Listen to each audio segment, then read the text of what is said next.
ကုလသမဂ္ဂအတွင်းရေးမှူးချုပ်ရဲ့မြန်မာပြည်ဆိုင်ရာအထူးအကြံပေးပုဂ္ဂိုလ်ဖြစ်သူ Mr. Ibrahim Gambari ဟာမြန်မာ့အရေးဆွေးနွေးမှုတွေလုပ်ဖို့အာရှ6နိုင်ငံခရီးစတင်နေရာမှာဒီကနေ့တော့ထိုင်းနိုင်ငံဘန်ကောက်မြို့မှာသတင်းစာရှင်းလင်းပွဲတစ်ခုလုပ်ခဲ့ပါတယ်။အဲဒီမှာသူကမြန်မာပြည်မှာဖမ်းဆီးနေတာတွေကိုရပ်ဆိုင်းဖို့တောင်းဆိုခဲ့ပါတယ်။ Mr. Gambari က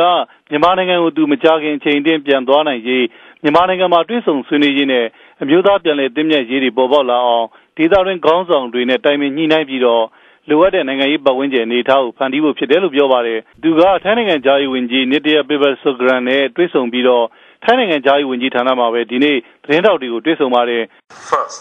to raise with Myanmar's neighbors and regional partners the United Nations serious concerns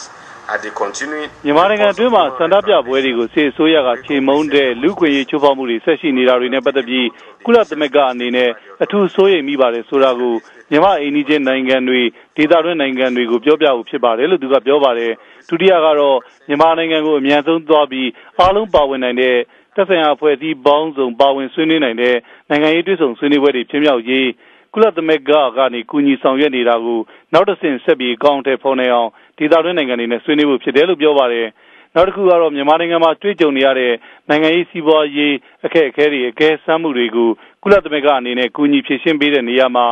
အိန္ဒိချင်းနိုင်ငံတွေအာဆီယံဖွဲ့ဝင်နိုင်ငံတွေနဲ့ပူးပေါင်းဆောင်ရွက်ပြီးအကြံဉာဏ်ယူရင်းဆက်လက်ကူညီပံ့ပိုးနိုင်ရေးအတွက်ဖြစ်ပါတယ်လို့ပြောသွားပါတယ်ခင်ဗျာ။မြန်မာနိုင်ငံအတွင်းမှာចောင်းသားခေါင်းဆောင်တွေကိုဖမ်းဆီးနေတာတွေစစ်ဆေးမေးမြန်းနေတယ်ဆိုတဲ့သတင်းတွေနဲ့ချင်းချောက်မှုတွေရှိနေတာတွေက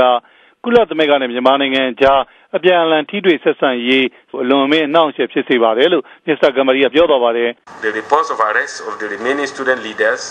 interrogations and acts of intimidation are extremely disturbing and run counter မြန်မာနိုင်ငံမှာဆန္ဒပြပွဲတွေအတွင်းဖမ်းဆီးခံရသူတွေပါဝင်နိုင်ငံရေးအရာဖမ်းဆီးထိန်းသိမ်းခံရတဲ့သူတွေကိုချက်ချင်းလွှတ်ပေးဖို့ကုလသမဂ္ဂအနေနဲ့ထပ်မံတောင်းဆိုပါတယ်ဒီလိုဖမ်းဆီးထားသူတွေကို ICRC နိုင်ငံတကာကြက်ချင်အတင်းကြီးအနေနဲ့သွားရောက်တွေ့ဆုံခွင့်ပေးဖို့လဲတောင်းဆိုပါတယ်ဆိုပြီးတော့ Mr. Gambari ကပြောသွားတာပါခင်ဗျမြန်မာနိုင်ငံရဲ့အခြေအနေကပြောင်းလဲလာဖို့တဲ့တခြားရွေးချယ်စရာလမ်းမရှိတော့ဘူးလို့ Mr. Gambari ကပြောပါတယ် Well, I don't see much alternative because the situation in Myanmar has changed over the yearsအာဆီယံနိုင်ငံရဲ့ယက်တီချက်တွေကလည်းပြောင်းလဲလာခဲ့တယ်နိုင်ငံတကာရဲ့ယက်တီချက်တွေကလည်းပြောင်းလဲလာခဲ့တယ်ကုလသမဂ္ဂလုံခြုံရေးကောင်စီကလည်းမြန်မာနိုင်ငံနဲ့ပတ်သက်လို့ပထမဆုံးအကြိမ်ကြေညာချက်ထုတ်ပြန်လာခဲ့တယ်မြန်မာနိုင်ငံမှာတွေ့ကြုံနေရတဲ့အခြေအနေတွေကိုတွေ့ဆုံဆွေးနွေးအဖြေရှာဖို့ကလွဲလို့တခြားနည်းလမ်းမရှိတဲ့အကြောင်းကိုပြောသွားပါတယ်ခင်ဗျပိတ်ဆို့ရေးယူထားမျိုးတဲ့စစ်ဆိုရဘက်ကလိုက်လျောလာမယ်ဆိုလို့ရှိရင်ပြန်ပြီးတော့အကျိုးခံစား권ဘာတွေပေးမယ်ဆိုတဲ့ကမ်းလှမ်းချက်မျိုးရှိတဲ့ဆိုတဲ့အကြံပေးချက်မျိုးကိုသူ့အနေနဲ့အားရမိတယ်ဆိုပြီးတော့ Mr. Gambari ကပြောသွားပါတယ်ခင်ဗျာ